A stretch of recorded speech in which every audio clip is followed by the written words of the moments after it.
Greetings to everyone. Thank you so much for this opportunity. And I do believe that whenever I speak to people, they automatically become a nation because my name is Tobian, the Speaker of Nations. And I was born by the will of leading and by the joy of speaking.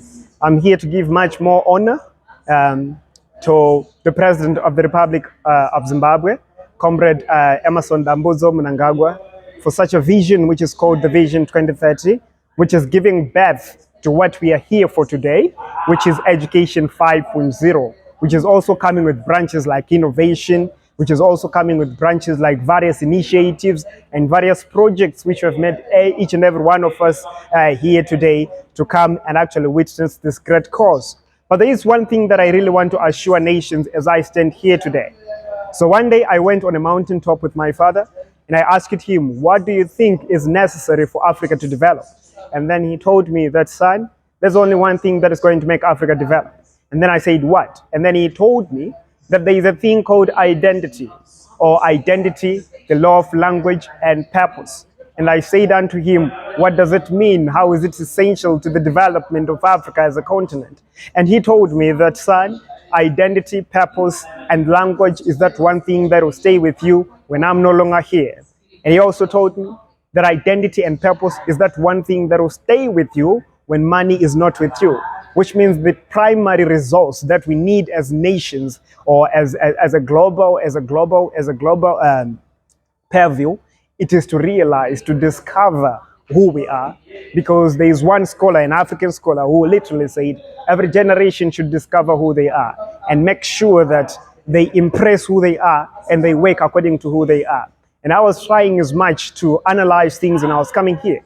I say to myself, as I'm going to give a speech, what exactly am I going to tell nations today about innovation, about Education 5.0, which is explained as heritage-based education. I went back into my books and I read the definition of culture, which says culture is the philosophy of life, lived and experienced and celebrated at the same time. And I told myself that if culture is a philosophy of life, it therefore means we need to seek for wisdom and we need to seek for knowledge at the same time. But there is no knowledge outside the purview of who we are, which therefore means what is much important according to one concept of Ubuntu is that I am because you are and you are because I am. And when they define identity, they also say that identity is dynamic, influenced by a primary prevalent aspect called association. So there's only one thing that is going to make us strong as much, be it on the international community, be it on whatsoever that we might try to embark on as an African continent. That is our ability to associate with who we are before we go and tell them of what we want. Because nothing can ever give us anything before we identify who we are. If you read as much or if you go within the history of America, there is what they call the American dream. And I also believe at the same time that as Zimbabweans, we also need to have what we call the Zimbabwean dream, which is rooted within our culture, which is rooted within our heritage, as we try as much to bridge the gap between education and the society. Because the education that was given unto us by the colonial system is an education type of system that makes us slaves and that makes our minds keep on being captured. But one of the scholars I also read was also saying, once you speak the language of another,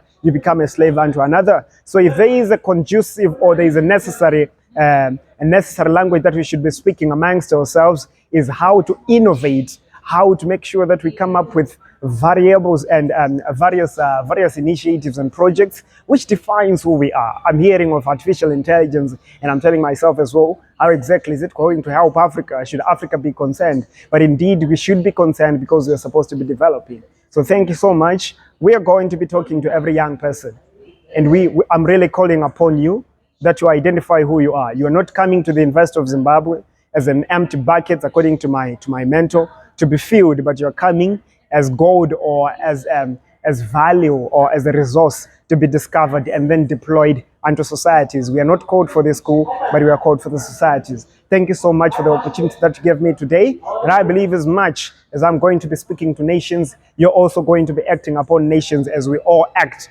upon it, forwarding the agenda of the Agenda 2063. And also at the same time, we're also upholding the 17 Sustainable Development Goals, but not forgetting the NDS1, NDS2, and then at the same time, Vision 2030 in relation to what we call Education 5.0, which is making us develop our industries, develop even our social spaces, according to who we are. Thank you so much for this opportunity. I really appreciate it.